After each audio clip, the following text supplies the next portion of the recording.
भारतीय पर्यटकांनो कृपया मालदीव्समध्ये परत या आणि पर्यटनाचा भाग व्हा। चीन समर्थक मुइझ्झू सरकारची मोदी सरकारकडे याचना। मालदीवचे पर्यटन मंत्री इब्राहिम फैसल यांनी पीटीआयला दिलेल्या मुलाखतीत भारतीयांना केलं आवाहन। काश्मीर खोऱ्यामध्ये मुस्लिम आणि काश्मीरी पंडितांच्या हत्यांचा मास्टरमाइंड अतिरेकी बासित अहमद ठार। कुलगाम येथे 12 तास चाललेल्या चकमकीमध्ये लष्करानं बासितला कंठस्नान घातलं। हरियाणामधल्या सत्ताधारी भाजपला मोठा धक्का। 3 अपक्ष आमदारांनी मुख्यमंत्री नायब सिंग सैनी सरकारचा पाठिंबा काढून घेतला। काँग्रेसला साथ देण्याचा निर्णय, भाजप सरकार अल्पमतात। देशाच्या उज्ज्वल भविष्यासाठी इंडिया आघाडीला पाठिंबा द्या, सोनिया गांधींचं आवाहन। काँग्रेस आणि इंडिया आघाडी देशाची लोकशाही आणि राज्यघटनेचं रक्षण करण्यासाठी कटिबद्ध, सोनिया गांधींचं आश्वासन। राम मंदिर निरुपयोगी, समाजवादी पक्षाचे नेते राम गोपाल यादव यांचं वादग्रस्त विधान। त्यांच्या वक्तव्यानंतर मोठा वाद। समाजवादी पक्षाच्या नेत्याचं वक्तव्य म्हणजे देशभरातल्या लाखो रामभक्तांचा अपमान। उत्तर प्रदेशचे मुख्यमंत्री योगी आदित्यनाथ यांची टीका। दलित समाजाला सांगतो की या देशाचं संविधान कुणीही बदलू शकत नाही। जर कुणी संविधान बदलण्याचा प्रयत्न केला तर त्यांच्या पाठीत लाथ घातल्याशिवाय राहणार नाही।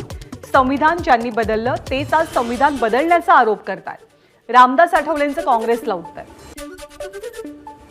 जालन्यामध्ये आज केंद्रीय गृहमंत्री अमित शहांची सभा।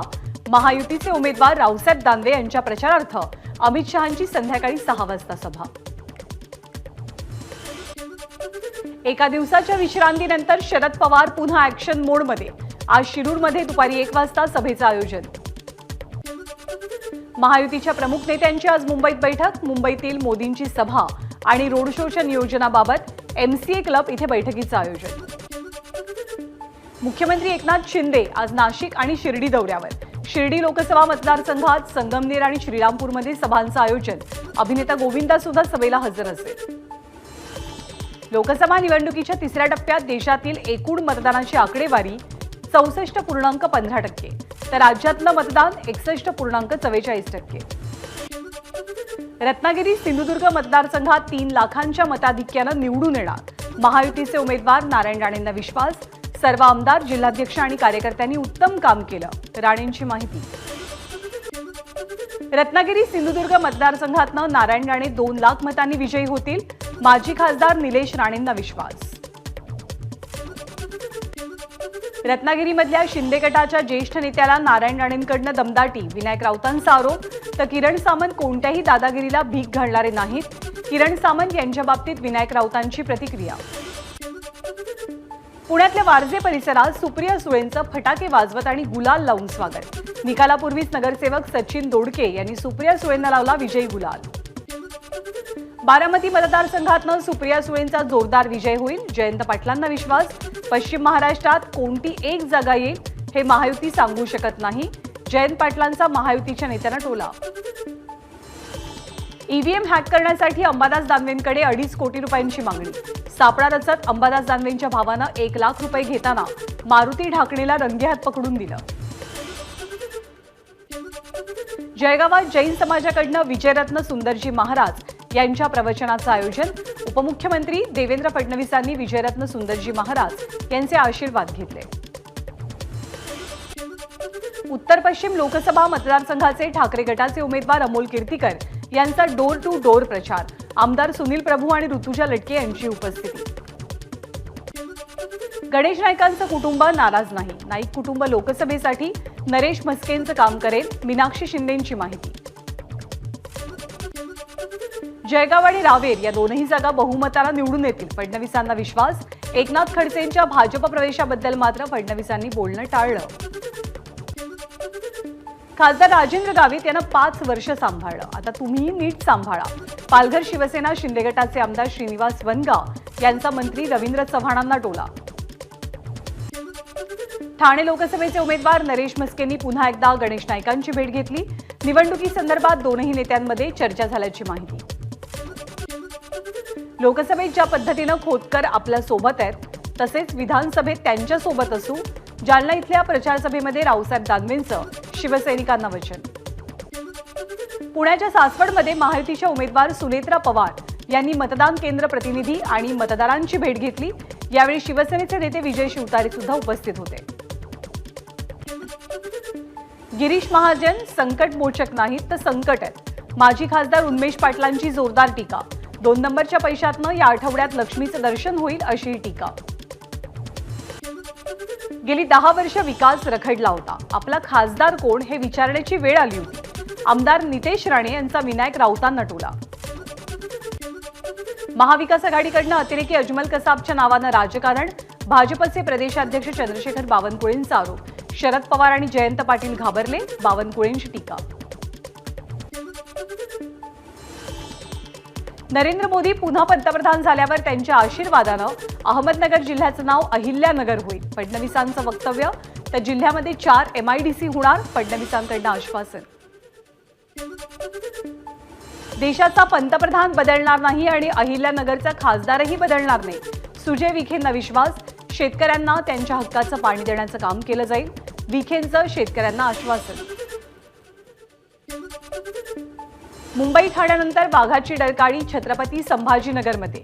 इथल्या जनतेचं धनुष्यबाणावर आणि बाळासाहेबांवर प्रेम. इथला मतदार आपल्या सोबतच. संभाजीनगरमधल्या सभेत मुख्यमंत्री शिंदेंचं वक्तव्य. अहमदनगरमध्ये राधाकृष्ण विखेंकडनं पंतप्रधान मोदींचा पगडी, वीणा आणि ज्ञानेश्वरी ग्रंथ देऊन सत्कार. तर सुजय विखेंकडनं घोंगडी, काठी आणि अहिल्यादेवींची प्रतिमा देऊन मोदींचं स्वागत. नगरमध्ये सुजय विखेंच्या प्रचारासाठी पंतप्रधान मोदींची अहमदनगरमध्ये सभा. गरिबांचं आरक्षण काढून मुस्लिमांना देण्याचा इंडिया आघाडीचा प्रयत्न. यावेळी इंडिया आघाडीची एक्सपायरी डेट 4 जूनला संपणार आहे. पंतप्रधान मोदींचं वक्तव्य. धुळ्यामध्ये शोभा बच्छाव यांच्या प्रचारार्थ उद्धव ठाकरेंचं पंतप्रधान मोदींच्या टीकेला प्रत्युत्तर. 4 जूनला जनता भाजपला केराची टोपली दाखवेल. उद्धव ठाकरेंचा पलटवार. 2 सुरतवाले छत्रपतींचा महाराष्ट्र लुटतायत. धुळ्यातल्या सभेतनं उद्धव ठाकरेंचा मोदी आणि शहांवर हल्लाबोल. तर पाठीत खंजीर खूप असल्यास वाघनख काढल्याशिवाय राहणार नसल्याची टीका. बीडमध्ये संतांची पगडी घालत पंतप्रधान मोदींचं स्वागत. सोबतच घोंगडी आणि काठी देऊन मोदींचा सत्कार. मुंबईवरील 26/11च्या हल्ल्याबाबत काँग्रेस नेत्यांचं धक्कादायक वक्तव्य. काँग्रेस नेत्यानं कसाबला निर्दोष म्हटलं. त्यामुळे शहीदांचा अपमान झाला. विजय वडेट्टीवारांच्या वक्तव्यावरनं मोदींचा निशाणा. गोपीनाथ मुंडेंनी कधीच जातीपातीचं राजकारण केलं नाही. पंकजा मुंडेंचं वक्तव्य. बीडमधल्या बेरोजगारांसाठी 10,000 लोकांना काम मिळेल यासाठी प्रयत्न करणार. पंकजा मुंडेंचं आश्वासन. बीडच्या अंबाजोगाई इथे मोदींच्या सभेपूर्वी मुख्यमंत्री शिंदेंनी आमदार नमिता मुंदडा यांच्या निवासस्थानी भेट दिली. यावेळी मुंदडा कुटुंबियांकडून मुख्यमंत्र्यांचं स्वागत केलं गेलं. बीड जिल्ह्यातल्या जातीजातीच्या सलोख्याची तस्करी होऊ देऊ नका. बीडमधल्या सभेत पंकजा मुंडेंकडनं जनतेला साथ. काँग्रेसकडनं शहीदांचा अपमान. वडेट्टीवारांनी केलेल्या वक्तव्यावरती बीडमधल्या सभेत मोदींची टीका. तर इंडिया आघाडीचा राम मंदिरालाही विरोध. मोदींचं वक्तव्य. राजनाथ सिंग आणि शरद पवारांमध्ये फोनवरनं चर्चा झाल्याचा प्रकाश आंबेडकरांचा दावा. तर दोनही नेत्यांमध्ये नेमकी कशाबद्दल चर्चा झाली याचा पवारांनी खुलासा करावा. आंबेडकरांचं पवारांना आव्हान. मुंबई उत्तर पश्चिम लोकसभेसाठी महायुतीकडनं रवींद्र वायकर रिंगणात. वायकरांच्या प्रचारासाठी संजय निरुपम सुद्धा सहभागी होणार. वायकर 4 लाख मतांनी निवडून येणार. निरुपम यांचा दावा. पुण्याच्या वेल्हा तालुक्यातल्या PDCC बँकेवरती आचारसंहिता भंग केल्याप्रकरणी गुन्ह्याची नोंद. मतदानाच्या आदल्या दिवशी रात्री उशिरापर्यंत बँक सुरू ठेवल्यामुळे गुन्हा दाखल. रोहित पवारांकडनं मतदारांना पैसे वाटण्याचा व्हिडिओ प्रसारित. ईडी आणि सीबीआयनं कारवाई केलेल्या अजितदादांच्या कारखान्यातील कर्मचाऱ्यांना पैशांचं वाटप. रोहित पवार यांचा आरोप. भुसावळमधल्या महायुतीच्या प्रचारसभेत देवेंद्र फडणवीसांचं भाषण सुरू असताना अचानक लाईट गेली. मात्र फडणवीसांनी आपलं भाषण सुरू ठेवलं.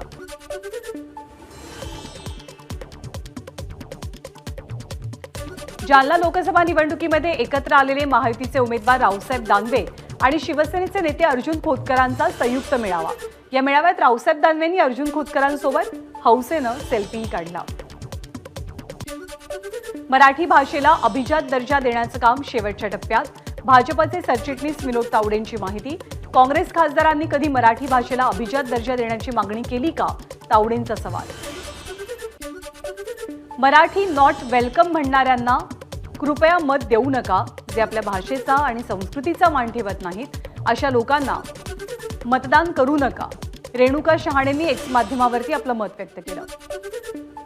नरेंद्र मोदींचे पाकिस्तानशी संबंध. काँग्रेसच्या नाना पटोलेंची मोदींवर टीका.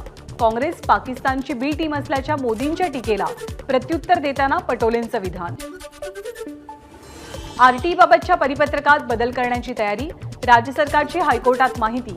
1 किलोमीटरच्या अंतरात असलेल्या खासगी आणि अनुदानित शाळांमध्ये दुर्बल घटकातील 25% विद्यार्थ्यांना प्रवेश देण्याची सक्ती नसेल. नवीन नियम लागू. शेवटच्या सभेतही रोहित पवारांकडून नौटंकी. अजित पवारांची रोहित पवारांवर टीका. गोराईमध्ये पाण्याचा ठणठणाट. पाण्यासाठी उच्च न्यायालयामध्ये आज सुनावणी. वाढत्या उकाड्यामुळे पाण्याचं दुर्भिक्ष्य वाढलेलं असून मुंबईच्या गोराई परिसरात रहिवाशांना पाणी मिळेनासं झालंय. कोकणात जाणाऱ्या रेल्वेगाड्यांची आरक्षित तिकीटं काढण्यासाठी कोकणवासियांची धडपड. आरक्षण सुरू झाल्यावरती अवघ्या 1 मिनिटातच प्रतीक्षा यादी 500 पार. हिंगोलीमध्ये सिद्धेश्वर धरणानं तळ गाठला. धरणामध्ये केवळ मृत पाणीसाठा शिल्लक. शेती आणि पिण्याच्या पाण्याचा प्रश्न गंभीर होण्याची शक्यता. मुंबईमध्ये 30% पाऊस पडण्याचा अंदाज. हवामान अभ्यासक ऋषिकेश आगरे यांची माहिती. तर पुणे शहर आणि लोणावळा परिसरामध्ये 99% पावसाचा अंदाज. वादळी वाऱ्यासह चंद्रपूरमध्ये पावसाच्या सरी. आठवड्याभरापासून उकाड्यानं हैराण असलेल्या चंद्रपूरवासियांना काही अंशी दिलासा. मुंबईला पाणी पुरवठा करणाऱ्या धरणांमध्ये 31 जुलैपर्यंत पुरेल इतकाच पाणीसाठा. सद्यस्थितीत कुठलीही पाणी कपात नाही. मात्र पाण्याचा काटकसरीनं वापर करण्याचं आवाहन. यवतमाळच्या वणी तालुक्याला अवकाळी पावसाचा तडाखा. उकणी परिसरामध्ये वाऱ्यामुळे झाडं उन्मळून पडली. भाजीपाल्यासह आंबा पिकाचंही मोठं नुकसान. गोंदिया जिल्ह्यात वादळी वाऱ्यासह गारांचा पाऊस. पावसामुळे कापणीला आलेल्या धान पिकाचं नुकसान. तर उकाड्यामुळे हैराण झालेल्या गोंदियावासियांना काही अंशी दिलासा. भंडाऱ्यामध्ये वादळी वाऱ्यासह अवकाळी पाऊस. उष्णतेमुळे हैराण झालेल्या नागरिकांना काही अंशी दिलासा. कापून ठेवलेलं धान पीक वाचवण्यासाठी मात्र शेतकऱ्यांची पळापळ. नागपूर जिल्ह्यामध्ये वादळी वाऱ्यासह अवकाळी पाऊस. पारा 42 अंशांवरती गेलेला असताना अचानक आलेल्या पावसानं नागपूरवासियांना दिलासा. गोंदियाचे तहसीलदार आणि नायब तहसीलदार एसीबीच्या जाळ्यात. वाळू वाहतूक प्रकरणी 1 लाखाची लाच मागितल्यासंदर्भात गुन्ह्याची नोंद. धाराशिव जिल्ह्यातील शिंदेंच्या शिवसेनेचे माजी खासदार मुस्लिम समाजाच्या बाबतीत वादग्रस्त वक्तव्य केल्याप्रकरणी अडचणीत. कारंजा पोलीस स्थानकात गुन्ह्याची नोंद. वाशिम बाजार समितीमध्ये मूग आणि उडीद पिकाला चांगला दर. आवक कमी झाल्यामुळे दरांमध्ये वाढ. शेतकरी वर्गात समाधान. माझाच्या बातमीनंतर कोल्हापूर जिल्हा प्रशासनाला जाग. अर्धवट पुलासंदर्भात जिल्हाधिकाऱ्यांनी 10 मेला बैठक बोलावली आहे. पुलासाठी जमिनीच्या भूसंपादनाबाबत निर्णयाची शक्यता. मुख्यमंत्र्यांच्या ताफ्यामागे जाऊ नको असं सांगितल्यावरही ताफ्याचा पाठलाग केल्यामुळे तरुणावरती गुन्हा दाखल. मुख्यमंत्री रविवारी ठाण्यावरनं मुंबईला येत असताना ही घटना घडली. कल्याण ते ठाकुर्ली स्थानकादरम्यान रेल्वे रूळ ओलांडताना लोकलची धडक बसून एका प्रवाशाचा मृत्यू. भरधाव चारचाकीच्या धडकेमध्ये एकाच कुटुंबातील 4 जण ठार. जळगाव जिल्ह्यातल्या पाचोराकडे जाणाऱ्या रस्त्यावरती भीषण अपघात. ग्रामस्थांकडून रास्ता रोको करत वाहनांची तोडफोड. दिशाभूल करणाऱ्या जाहिरातींसाठी सेलिब्रिटी आणि इन्फ्लुएन्सर्स सुद्धा जबाबदार. दिशाभूल करणाऱ्या जाहिरातींप्रकरणी दाखल झालेल्या याचिकांवर सर्वोच्च न्यायालयानं खडे बोल सुनावले. पंतप्रधान मोदी आज तेलंगणा आणि आंध्र प्रदेशात प्रचार करणार. दोनही ठिकाणी मोदींच्या प्रचार रॅली. अरविंद केजरीवालांना दिलासा नाहीच. सर्वोच्च न्यायालयाची सुनावणी संपली. गुरुवारी किंवा पुढच्या आठवड्यात पुन्हा एकदा सुनावणीची शक्यता. न्यूयॉर्क शहरातील मेट्रोपॉलिटन म्युझियम ऑफ आर्ट्समध्ये रंगला जगप्रसिद्ध मेट गाला समारंभ. आलिया भट्टच्या लुकची जोरदार चर्चा. प्रख्यात फॅशन डिझायनर सब्यसाची मुखर्जीनं रचला इतिहास. जगप्रसिद्ध मेट गालाच्या कार्पेटवरती चालणारा सब्यसाची मुखर्जी हा पहिला भारतीय डिझायनर ठरलाय. बसपाच्या प्रमुख मायावतींचा मोठा निर्णय. आकाश आनंद यांची राष्ट्रीय समन्वयक आणि बसपाच्या उत्तराधिकारी पदावरनं हकालपट्टी. एबीपी माझा, उघडा डोळे बघा नीट.